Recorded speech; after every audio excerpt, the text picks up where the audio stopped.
जय श्री कृष्णा। कैसे हैं आप लोग? फ्रेंड्स, आज की जो चर्चा होने वाली है वो राहु शनि से संबंधित मीन राशि पर जनवरी 2025 में किस तरीके का प्रभाव रहने वाला है, इस पर पूर्ण चर्चा करेंगे। क्योंकि देखिए, ये दिसंबर जा रहा है और जनवरी 2025 आ रही है, तो जाते हुए साल को बाय बाय करने का और आने वाले साल का शुभारंभ करने का बहुत अच्छा समय है। और इससे पहले कि वीडियो को प्रारंभ करें, आपको नव वर्ष की हार्दिक शुभकामनाएं। तो नया वर्ष आपके लिए मंगलमय हो, इसी शुभकामना के साथ वीडियो को प्रारंभ करते हैं। देखिए, जनवरी 2025 बहुत विशेष होने वाली है, क्योंकि इसकी जो शुरुआत ही हो रही है वो आपके लिए बहुत ही धमाकेदार तरीके से हो रही है। जीवन जो है आपका बहुत स्मूथ गति से चलने वाला है। कुछ ऐसी ग्रहों की स्थितियां निर्मित होने वाली हैं जो जनवरी 2025 को विशेष बनाती हैं, खास बनाती हैं। तो यहाँ पर आज हम चर्चा कर रहे हैं शनि और राहु की। पुरातन काल से ही ये दो प्लैनेट्स ऐसे हैं जिनसे सभी व्यक्ति विशेष डरते चले आए हैं। चर अचर जगत पर जहाँ तक भी हमारी सोच जाती है, वहाँ तक नौ ग्रहों से कोई भी ऐसा नहीं है जो अछूता रह सके। तो नौ ग्रह हर किसी के जीवन पर पूर्ण प्रभाव डालते हैं, और शनि और राहु को इसलिए विशेष माना जाता है क्योंकि ये पाप प्लैनेट्स हैं। और ये देखिए, जिस भी भाव में बैठते हैं वहाँ से संबंधित अगर शुभ भाव से हो तब तो व्यक्ति के बारे न्यारे हो जाते हैं, और यदि अशुभ भाव से हो तो ये आपके जीवन में इतनी ज़्यादा कष्ट भर देते हैं कि कभी कभी तो उनका वर्णन करना भी मुश्किल हो जाता है। व्यक्ति को दर बदर की ठोकरें खाने के लिए विवश कर देते हैं। आप कभी किसी हितैषी से मिल रहे हैं, किसी मित्र से मिल रहे हैं, किसी बड़े बुजुर्ग से मिल रहे हैं और अपनी स्थितियों को बारे में उसको बता रहे हैं, अनायास ही उसके मुंह से निकलता है, अरे अपनी कुंडली चेक करवा लीजिए, कहीं ऐसा तो नहीं शनि की 7.5 ही चल रही है, कहीं ऐसा तो नहीं राहु कुंडली मारकर बैठ गया है।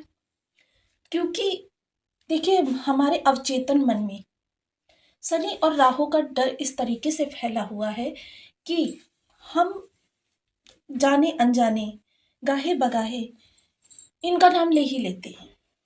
और देखिए, सत्य भी यही है, क्योंकि कलयुग है और कलयुग में इन दोनों ग्रहों का प्रभाव विशेष बढ़ जाता है, क्योंकि ये सारी निगेटिविटी हमने स्वयं उत्पन्न की है। आधुनिकता के नाम पर जो ये कल कारखानों से निकलने वाला प्रदूषण है, मोबाइल्स की जो ये तरंगे हैं जिनसे हम चारों ओर से घिरे हुए हैं, आगे बढ़ने की होड़ में दूसरे को नीचे गिराने की जो षड्यंत्र है, कलह का वातावरण, एक दूसरे की आदर ना करना, ये सभी चीजें खराब राहु को बढ़ावा देती हैं। और खराब राहु जो कि दंडाधिकारी शनि देव के गढ़ हैं, ये बहुत ही नेगेटिव प्रभाव कारक हो जाते हैं। और जैसा कि हम सभी लोग जानते हैं कि ये व्यक्ति को फर्श से अर्श तक ले जाने में चुटकियों में कार्य कर देते हैं, अचानक वाले प्रभाव के मालिक हैं। वहीं कर्माधिकारी की यदि बात करें तो काल पुरुष की कुंडली के अनुसार दशम और एकादश भाव का कारक तो इनके पास ही रहता है, और वैसे भी आपके लाभ भाव के स्वामी होते हैं, व्यय भाव के स्वामी होते हैं। दोनों ही जो धन का डिपार्टमेंट है वो इन्हीं के पास है, तो इसलिए भी आपके लिए बहुत विशेष हो जाते हैं। और लॉजिक है कि जब कर्म अच्छा होगा तब लाभ होगा, और लाभ जब होगा तभी आप अपनी पारिवारिक ज़रूरतों को पूरा कर पाएंगे, परिवार के अंदर खुशियां बनी रहेंगी, धन संचयन होगा, घर में ऐश्वर्य आएगा। तो ये सारी चीज़ें जो है शनि और राहु को बेहद महत्वपूर्ण बना देती हैं। शनि राहु को शुभ रखना हर व्यक्ति के लिए बहुत विशेष हो जाता है।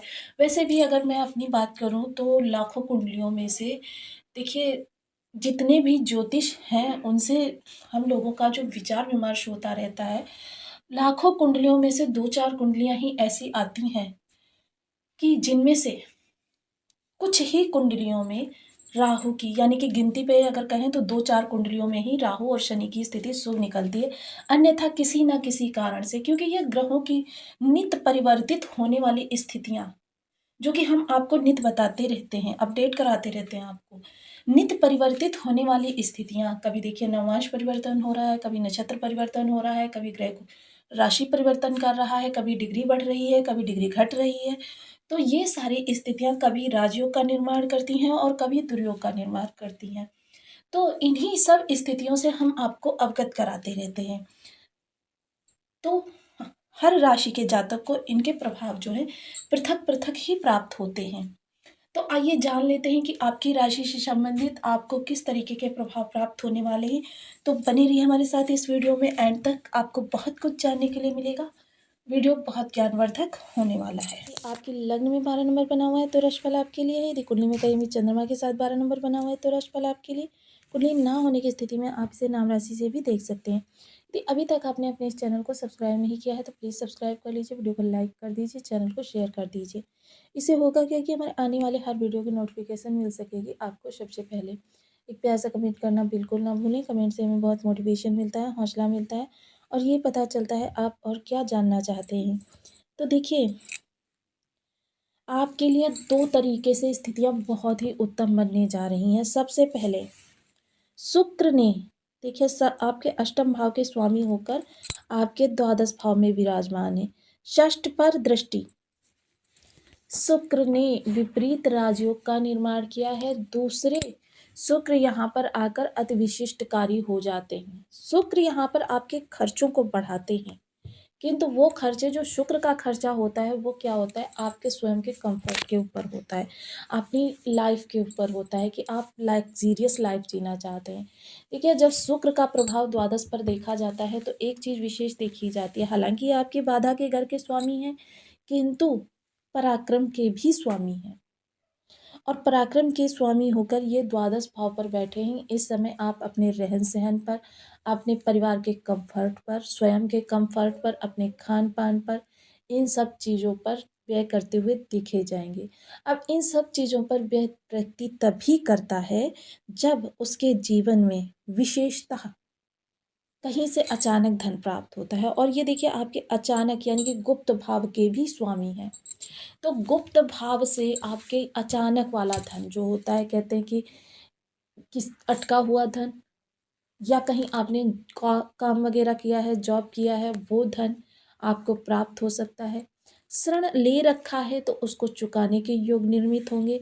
और ये विपरीत राजयोग बनाकर जो शुक्रदेव द्वादश में बैठे हैं, ये आपके विदेश संबंधी कार्यों में, क्योंकि इस दौरान क्या है, ये चीज़ विशेष देखी जाएगी। जब से यह शनि का गोचर प्रारंभ हुआ है, मैं आप लोगों को हमेशा बताती रही हूँ कि जो लोग अपने कार्य में विदेश का समावेश कर लेते हैं, जैसे आप जॉब कर रहे हैं तो वो आपके होम टाउन से थोड़ा सा दूर हो, या फिर विदेश से जुड़कर, इस समय विदेश में रहने वाले या विदेश से बिजनेस करने वाले लोगों के लिए बहुत अच्छा समावेश होगा।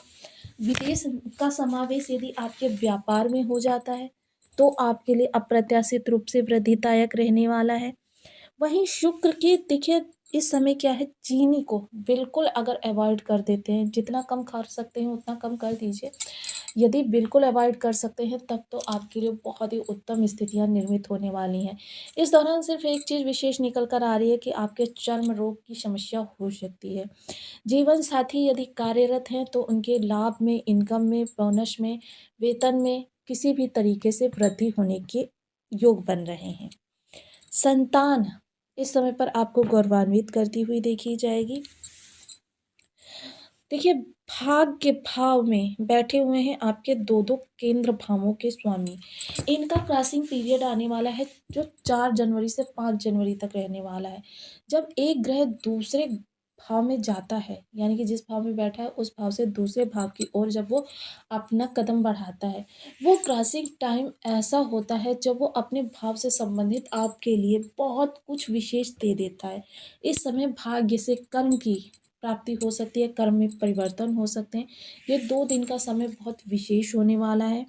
जीवन में देखिए, कोई भी योग जब निर्मित होता है, योग तो बहुत पहले बन जाता है, किंतु उसके प्रभाव जो हैं हमको एक क्षण में प्राप्त होते हैं। और हम पहले से सोचते रहते हैं कि पता नहीं हमारा काम बनेगा, नहीं बनेगा, या ऐसा होगा, वैसा होगा। मतलब मन है, कल्पनाएँ करता रहता है।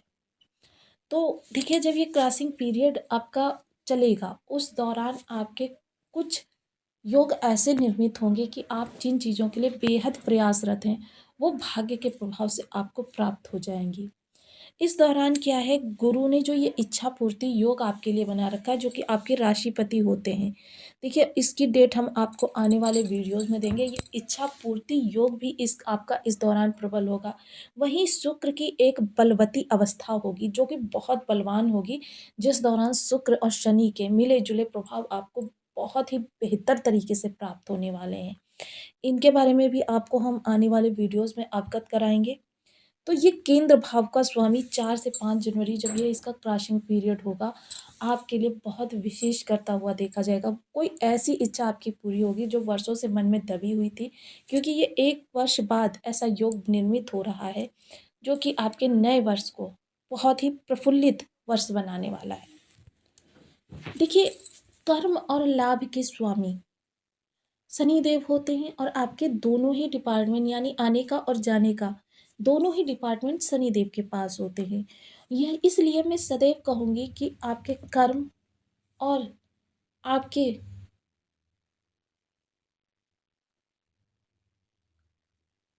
आन धन आवक और जावक का, इन दोनों के आप निरंतर जाप करना प्रारंभ करें। 1 माला, 2 माला, 5 माला, 7 माला, 11 माला का जप आप नियमित अपनी सुविधानुसार करें। शनिदेव के लिए ओम सन शनिश्चराय नमः, शुक्रदेव के लिए ओम शं शुक्राय नमः और राशिपति के बीज मंत्र का भी जाप अवश्य करें। ओम ब्रह्म बृहस्पति नमः। राशिपति वह प्लेनेट होता है जो आपके जीवन को, अन्य ग्रह यदि थोड़ा-सा नकारात्मक प्रभाव देते भी हैं तो राशिपति सब कुछ सँभाल लेते हैं। तो देखिए, गुरु के लिए तो हम वैसे भी जानते हैं कि ये राहु की नकारात्मकता को दूर करने में सबसे सक्षम है। तो आप गुरु के लिए देखिए केसर का तिलक मस्तक कंठ जिह्वा पर लगाएँ, पीपल वृक्ष पर या फिर केले के वृक्ष की जड़ पर। आप प्रत्येक दिन हल्दी मिश्रित जल अर्पण करें, ये कार्य प्रातः करें। वहीं शनि के लिए शनि मंदिर में घर के मुख्य द्वार के चौखट पर या फिर पीपल वृक्ष पर तिल के तेल का एक दीपक प्रत्येक शनिवार को प्रदोष के समय अवश्य जलाएं। ये आपके शनि को शुभ करेगा। तो आपको वीडियो कैसी लगी मुझे कमेंट बॉक्स में ज़रूर बताएं। चैनल पर न्यू है तो प्लीज़ वीडियो को लाइक शेयर, चैनल को सब्सक्राइब करना बिल्कुल ना भूलें। मिलती हूँ नेक्स्ट वीडियो में, तब तक के लिए नमस्कार। अपना ध्यान रखें, स्वस्थ रहें, मस्त रहें।